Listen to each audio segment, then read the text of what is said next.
মুসা আলাইহিস সালাম হচ্ছে বনি ইসরাইলের নবী, আর খিজির আলাইহিস সালাম কেউ বলেছেন নবী, কেউ বলেছেন আল্লাহর ওয়ালি। আসলে আরবিতে ওনার নাম খদির, আমরা বাংলায় বলি খিজির। খদির মানে সবুজ। উনি যে কোনো জায়গায় বসলে ওখানে মরা গাছ লতা পাতা এগুলো সবুজ হয়ে যেত, অনুর্বর এলাকার উপর দিয়ে হেঁটে গেলে ওটা উর্বর হয়ে যেত। তো মুসা আলাইহিস সালাম একবার ওয়াজ করতেছেন এইভাবে বনি ইসরাইলের সামনে, খুতবা দিচ্ছেন। হঠাৎ এক লোক দাঁড়ায় বলে, ইয়া নবী আল্লাহ, মান আ'লামু ফিল আরদ, বর্তমান পৃথিবীতে সবচেয়ে জ্ঞানী কে? মুসা আলাইহিস সালাম বললেন, ফাকালা আনা, আমি। কি বললেন? উনি আসলে ভুল কিছু বলেন নাই, কারণ প্রত্যেক জামানার নবীকেই আল্লাহ তাআলা সবচেয়ে বেশি জ্ঞান দিয়ে পাঠান, কারণ তার কাছে ওহীর জ্ঞান আসে, অদৃশ্যের খবর আসে, ইলমুল গায়ব আসে। কিন্তু এই উত্তরটা আল্লাহ তাআলার পছন্দ হয় না। আল্লাহ তাআলা চাচ্ছিলেন মুসা যদি বলতো আল্লাহ তাআলাই জানে কে জ্ঞানী বা আল্লাহই সবচেয়ে জ্ঞানী, এরকম হলে ভালো হতো। কিন্তু মুসা আলাইহিস সালাম কি বলছে? আমি। এখন প্রশ্ন করলো সবচেয়ে বড় জ্ঞানী কে? উনি কি বললেন?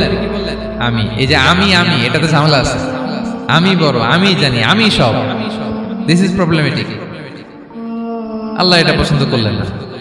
আল্লাহ তাআলা মুসা আলাইহিস সালামকে বললেন, মুসা তুমি যে বলছো তুমি জ্ঞানী, না তুমি জ্ঞানী না, তোমার চেয়ে বড় জ্ঞানী আছে। মুসা আলাইহিস সালাম বলে, তাই নাকি? আমার চেয়ে বড় জ্ঞানী কে? তো আল্লাহ তাআলা বললেন, ইযহাব ইলা মাজমাইল বাহরাইন, দুই সাগর বা দুই নদীর মিলনস্থলে যাও, ওখানে আমার এক বান্দা আছে তোমার চেয়েও জ্ঞানী। মুসা আলাইহিস সালাম বললেন, তাই নাকি? তো আল্লাহ, আমি কিভাবে চিনি উনি কোথায় থাকে, কিভাবে বুঝবো? আল্লাহ বললেন, একটা বড় মাছ নাও, এটাকে ফ্রাই করো, এটাকে ফ্রাই করে একটা ঝুড়ির ভেতরে নাও, যেখানে এই মাছটা সাগরে ঢুকে যাবে ওখানে আমার বান্দাকে পাবে। তো উনি ওনার সহযোগী ইউশা ইবনে নুনকে নিয়ে হাঁটতে লাগলেন। হাঁটতে হাঁটতে এক জায়গায় ক্লান্ত হয়ে পাথরের পাশে বিশ্রাম নিলেন। ওই পাথর থেকে আবার এক ধরনের পানি বের হয়, এই পানিটারে বলে আবে হায়াতের পানি, মাউল হায়াত, জীবন নদীর পানি। এই পানি কোনো মৃত প্রাণী বা বস্তুর গায়ে লাগলে ওটা জীবিত হয়ে যায়। তো ওনারা পাথরে হেলান দিয়ে বিশ্রাম নিচ্ছিলেন। ওই পানি ওই ফ্রাই করা মাছের গায়ে লাগার সাথে সাথে মাছ জীবিত হয়ে ঝুড়ি থেকে বের হয়ে সাগরে ঢুকে গেছে। ওনারা আর খেয়াল করেন না। এরপর আবার হাঁটতে লাগলেন। হাঁটতে হাঁটতে যখন ক্লান্ত শ্রান্ত, তখন বলে, এই ইউশা, আমাদের ওই মাছ ফ্রাই মাছটা দাও, এখন খাই। ঝুড়ি খুলে দেখে মাছ নাই। মাছ গেল কোথায়? তখন ইউশা বলল, হয়তো আমরা যে পাথরের ওখানে বিশ্রাম নিয়েছিলাম ওখানে আমরা মিসিং, ওখানে হারাই ফেলছি। চলো চলো, আরে ওইদিকে তো যাইতে হবে আমাদের। উনি গেলেন, যে দেখে মাছ যে জীবিত হয়ে বালুর দিকে নাড়াচাড়া করতে করতে সাগরে ঢুকে গেছে, ওখানে দাগ আছে। মুসা আলাইহিস সালাম ঢুকলেন সুরঙ্গ, ঢুকে দেখে চাদর গায়ে দিয়ে এক লোক শুয়ে আছে। সালাম দিলেন, আসসালামু আলাইকুম।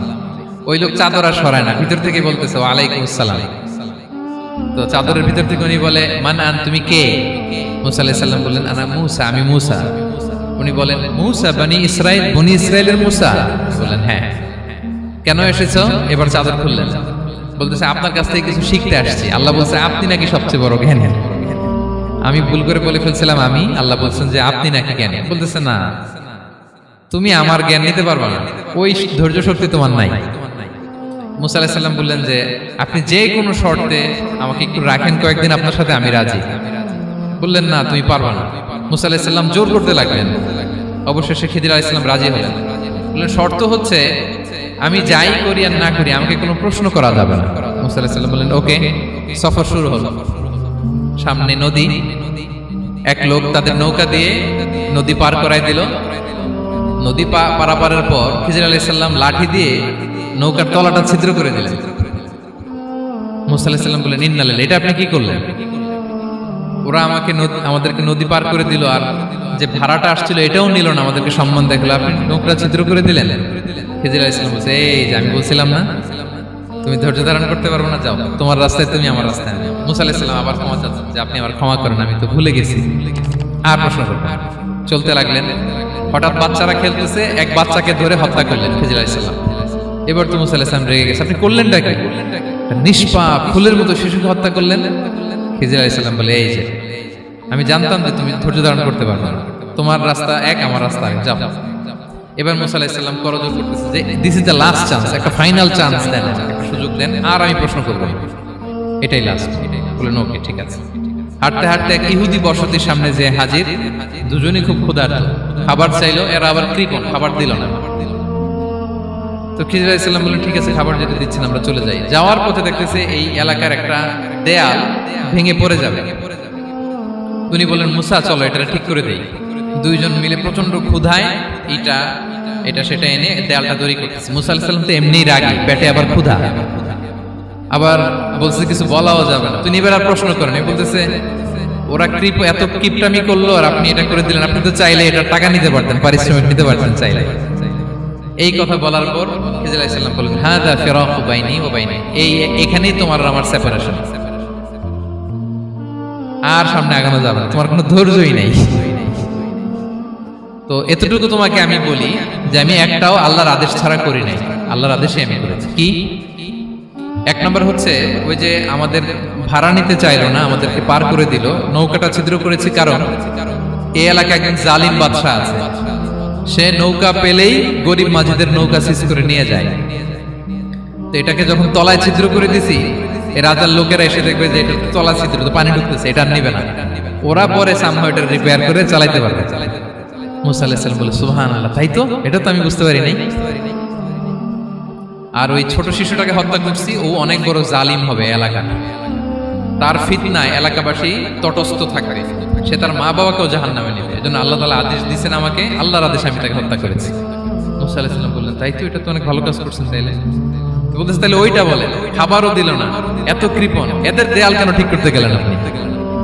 তখন তিনি বললেন যে আসলে এটা একটা ইয়াতিমদের ঘর ছিল, দুইটা ইয়াতিম শিশু, তাদের বাবা মা খুব ভালো ছিল, আর এই দেয়ালের নিচে আছে গুপ্তধন, এই দেয়ালটা পড়ে যাবে, এই গুপ্তধন তারা ছোট মানুষ নিতে পারবে না, এলাকাবাসী তাদেরকে বঞ্চিত করে নিয়ে যাবে। আমি দেয়াল গড়ে দিলাম যাতে করে তারা যখন প্রাপ্তবয়স্ক হয় নিজেদের সম্পদ নিজেরা বুঝে নিতে পারে। সুবহানাল্লাহ ওয়া বিহামদিহি। মুসা আলাইহিস সালাম বলে, তাই তো, এগুলো তো আমি বুঝতে পারি নাই। তো এই ছিল খুব সংক্ষিপ্ত পরিসরে মুসা আলাইহিস সালাম খিজির আলাইহিস সালামের ঘটনা। তো রাসূল সাল্লাল্লাহু আলাইহি ওয়াসাল্লাম বুখারীতে একটা চমৎকার কথা বলেছেন, তিনি বলেছিলেন, ওয়াদিদনা আন্না মুসা সাবার হাত্তা ইউকাসসা আলাইনা মিন আমরিহি। রাসূল সাল্লাল্লাহু আলাইহি ওয়াসাল্লাম বলেছিলেন, ইস, আমার ভাই মুসা যদি আরেকটু ধৈর্য ধরতো তাহলে আরো কিছু অজানা তথ্য আমরা জানতে পারতাম। এখান থেকে, এই ঘটনা থেকে আমরা কি শিখলাম? প্রথম যেটা আমরা শিখলাম, জ্ঞান নিয়ে বড়াই করতে নেই, ঠিক কিনা? জানার কোনো শেষ নেই, জাননেওয়ালার উপরও জাননেওয়ালা আছে, জ্ঞানীর উপরও জ্ঞানী আছে। আপনি কিছু জেনেই মনে করবেন না আমি সব জানি, আপনার চাইতেও বেশি জ্ঞানী অনেকে আছে। অনেক সময় বক্তার চাইতেও শ্রোতারা অনেক জ্ঞানী। হয়তো এখানে এমন অনেক জ্ঞানী লোক আছে যার ধারে কাছেও আমরা কেউ নেই, হতে পারে। সো আমি সব জানি, এটা ভুল, এটা শয়তান বলে। এটা কে বলে? শয়তান বলে। আবু নাওয়াস একটা কবিতা লিখেছেন, ওয়াকুল্লি মান ইয়াদঈ ফিল ইলমি ফালসাফাতান হাবাসতা শাইআন ওয়া গাবাত আনকা আশিয়াউ। কেউ যদি বলে আমি সব জানি, তুমি তাকে বৃদ্ধাঙ্গুলি দেখিয়ে বলো আপনি কিছুই জানেন না, আপনি অল্প কিছু জেনেছেন, জানার এখনো অনেক বাকি। তাহলে মুসা আলাইহিস সালামের এই ঘটনা জিজ্ঞেস করা হলো কে জ্ঞানী, উনি বললেন আমি জ্ঞানী। এরকম কি আমরা কখনো বলবো? না। সবচাইতে বড় জ্ঞানী কে? ওয়া ফাওকা কুল্লি যী ইলমিন আলিম। সবচাইতে বড় জ্ঞানী আল্লাহ তাআলা। সো জ্ঞান নিয়ে আমরা অহংকার করব না। দুই নম্বর যে শিক্ষাটা আমরা পাই, ওই যে নৌকা দিয়ে পারাপার হচ্ছিল, তখন একটা চড়ুই পাখি এসে সাগরের মধ্যে মুখ দিয়েছিল। তো খিজির আলাইহিস সালাম বললেন, মুসা, তুমি কি চড়ুই পাখিটা দেখতে পাচ্ছ? হ্যাঁ, দেখতে পাচ্ছি।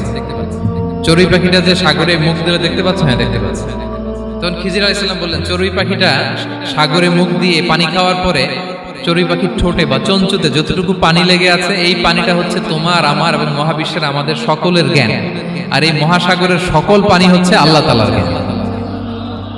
আল্লাহ তাআলা বলেছেন, ওমা উতিতু মিনাল ইলমি ইল্লা কালিলা। আমি তোমাদেরকে একেবারে অল্প জ্ঞান দিয়েছি, একেবারে অল্প। এই রহস্যে ঘেরা এই মহাবিশ্বের অনেক কিছু আমাদের অজানা। প্রিয় ভাইরা, আমরা অনেক কিছু জানি না, আমাদের এই লিমিটেড নলেজে এগুলো ধরে না, তারপর আমরা জ্ঞানের বড়াই করি। আপনারা উপমাটা বুঝতে পারছেন? একটা নৌকা থেকে চড়ুই পাখি ঠোঁট দিয়ে পানি খাচ্ছে, পানি খাওয়ার পরে স্বভাবতই চড়ুই পাখির ঠোঁটে একটু পানি তো লাগবে। খিজির বললেন যে এই পানিটা হচ্ছে তোমার, আমার, পৃথিবীর সবার জ্ঞান, আর এই সাগরের বাকি পানিগুলো কার জ্ঞান? এবার বুঝতে পারছেন আল্লাহ তাআলার জ্ঞানের পরিধি। আমরা জ্ঞান নিয়ে যেন কখনো কি না করি, বড়াই না করি। জ্ঞান দুই ধরনের, একটা বাহ্যিক জ্ঞান, একটা অন্তর্নিহিত জ্ঞান। External knowledge, internal knowledge. আমরা যখন কোরআন হাদিস পড়ি আমাদের বাহ্যিক জ্ঞান অর্জন হয়। কোরআন হাদিস পড়লেই আপনি জ্ঞানী হয়ে যান। এটা কোরআন হাদিস পড়তে হয়, এটা ডাইজেস্ট করতে হয়, এটার উপর আমল করতে হয়। এই জ্ঞান অর্জন শেষে এরপরে আল্লাহর প্রিয় বান্দাদেরকে আল্লাহ অন্তরে ইলমের নূর দেন, ইলহাম দেন। That is the knowledge, that is the pure knowledge. আপনি হাফেজে কোরআন হয়ে ভাবেন না আপনি সব জানেন, আপনি বুখারী মুখস্থ করে ভাবেন না সব জানেন। এই সব জ্ঞান অর্জন করার পরে এলেমের নূর হাসিল হয়, সেটা আল্লাহ সবারে দেয় না। সো এই অন্তর্নিহিত জ্ঞান, দূরদৃষ্টি, farsightedness, that is the pure knowledge. এটার জন্য বছরের পর বছর, যুগের পর যুগ সাধনা করতে হয়। সেটার জন্য এই জ্ঞান অর্জনের জন্য তিনটা জিনিস করতে হয় এলেমের নূর অর্জনের জন্য। কয়টা? এক হচ্ছে বিনয়, দুই হচ্ছে সফর, তিন হচ্ছে সবর। আবার বলি, এক হচ্ছে বিনয়, দুই হচ্ছে সফর, তিন হচ্ছে সবর। আল্লাহ তাআলা আল্লাহর নবীকে তাওরাত দেওয়ার পরেও আরো ট্রেনিং সেশন করাইছেন খিজির আলাইহিস সালামের কাছে। যাও, ওনার কাছে গেলে তুমি ছোট হবা, নত হবা। জ্ঞান যদি আমি নিতে চাই আমাকে ছোট হইতে হবে। ধরেন একটা গ্লাস থেকে একটা খালি গ্লাসে পানি ঢালবো, তো যেটাতে নেওয়া হবে এটা উপরে থাকলে হবে? যে গ্লাসটার মধ্যে পানি আছে এটা উপরে থাকবে, ওইটা ব্ল্যাঙ্ক গ্লাসের মধ্যে পড়বে। আপনি নলেজ ইলম নিতে চাইলে আপনাকে নিচে থাকতে হবে, উনি উপরে থাকবেন। আপনার শায়েখ আপনাকে দিবে, আপনার উস্তাদ আপনাকে দিবে, আপনার মুর্শিদ আপনাকে দিবে। বুঝতে পেরেছেন? তাহলে আমাদেরকে হাম্বলনেস লাগবে, শিখতে হইলে হাম্বল হইতে হয়, বিনয়ী হইতে হয়।